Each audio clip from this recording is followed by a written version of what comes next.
Ya, terima kasih pemirsa Sultan TV Anda masih bersama kami tentunya. Kita masuk ke segmen terakhir ya.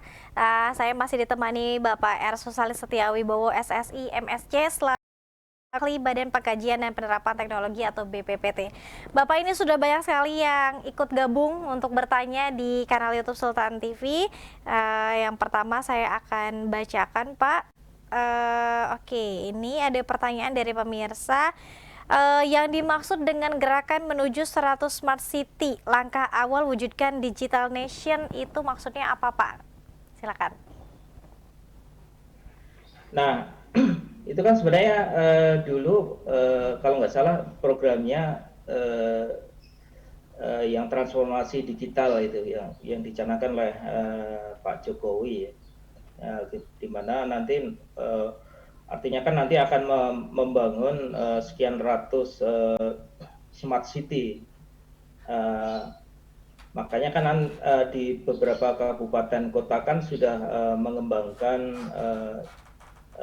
e-government mereka, walaupun itu menjadi hanya satu saja yang, tapi ada aspek lain di dalam smart city yang akan dibangun. Nah, itu sebenarnya nanti akan mendorong kepada ekonomi digital sebenarnya, ekonomi digital. Nah, ekonomi digital ini Indonesia sangat potensial sekali karena apa sebenarnya tujuan dari pembangunan smart city dan sebagainya kan tidak tujuan akhirnya adalah untuk kesejahteraan masyarakat sebenarnya, kesejahteraan. Namun demikian kalau kita lihat beberapa referensi, misalnya Perdana Menteri Shinzo Abe itu kan melontarkan gagasan terkait dengan Society 5.0 karena ini hubungannya dengan Industri 4.0 yang tentu ada berbagai terkait dengan kehidupan masyarakat. Nah, agar degradasinya itu tidak terlalu dalam, maka kan dilontarkan konsep Society 5.0, di mana nanti sebenarnya adalah bagaimana mengharmonisasikan antara teknologi dan dan alam tadi, lingkungan. Makanya kan kalau di kota kan ada nanti menggabungkan antara antara cyber, kemudian sistem kota, kemudian ada sosial kemasyarakatan. Karena kalau tidak ada harmoni itu, maka terjadi degradasi nanti. Bagaimana nanti penggunaan sosial media itu kan bisa untuk apa saja gitu. Kalau tidak dibatasi oleh regulasi, itu juga akan mendegradasi kehidupan atau kehidupan sosial kita atau kohesi sosial. Nah, IKN itu sebenarnya nanti kalau itu sudah jadi akan menjadi role model bagi kota-kota lain. Itu menjadi contoh bagus nanti bagaimana pengembangan sebuah smart city yang benar gitu. Nah, maka ini yang ke depan pemerintah perlu juga mengajak pada masyarakat, karena kan pemerintah sudah memulai awal dengan menggagas cross funding tadi. Artinya kan ini pembiayaan masyarakat. Ya. Kalau pembiayaan masyarakat ya sekalian saja potensi masyarakat harus dilibatkan, ada asosiasi, ada industri, ada perguruan tinggi. Jadi kalau kita yang kolaborasi nanti yang menjadi kekuatan di dalam pembangunan smart city. Saya kira itu yang bisa saya jawab. Oke, kita ke pertanyaan selanjutnya Pak. Oke, ini Smart City dikelola oleh pemerintah. Kita misalnya contohnya banyak sekali Pak website atau aplikasi yang diciptakan oleh pemerintah susah diakses, bahkan mungkin juga tidak terupdate. Tanggapan Bapak seperti apa?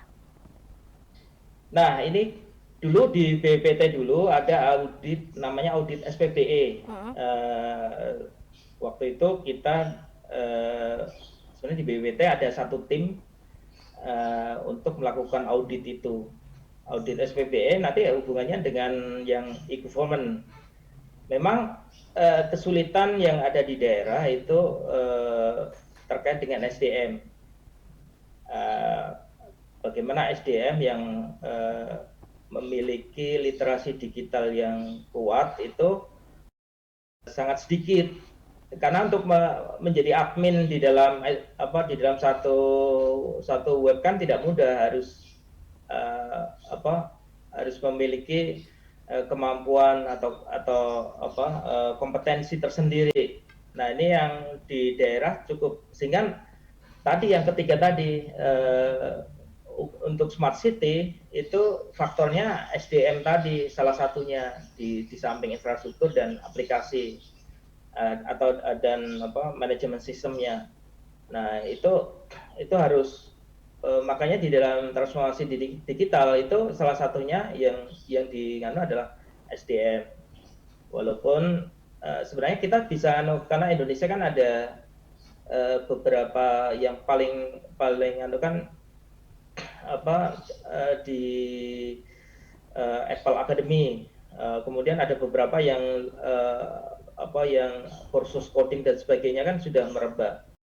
Kemudian terkait dengan di perguruan tinggi itu sudah mulai yang kita sebut sebagai innovation 4.0. Jadi nanti kan industri 4.0 itu harus dengan inovasi 4.0.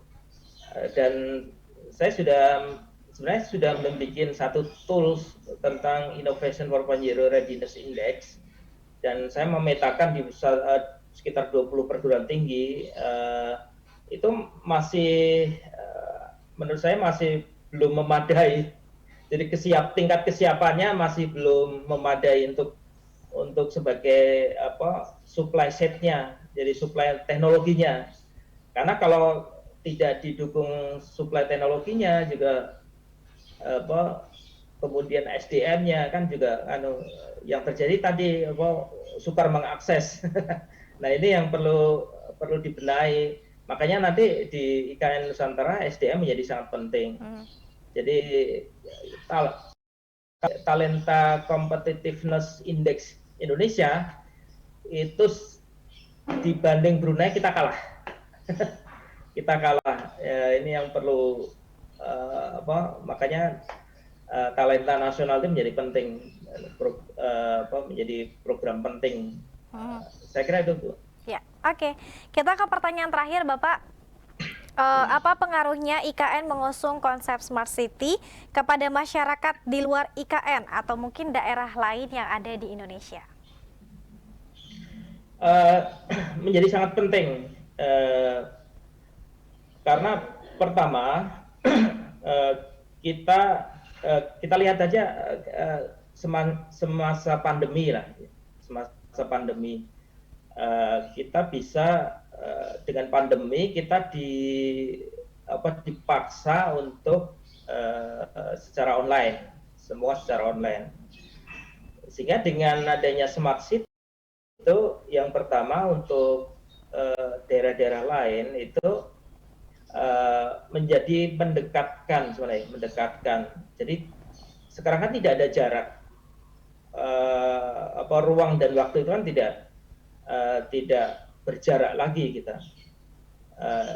Itu yang pertama, sehingga nanti mengefisiensikan pengurusan. Misalnya di daerah mau mengurus perizinan yang harus ke pusat, itu secara online saja. Jadi saya bisa mengurus dari Serpong.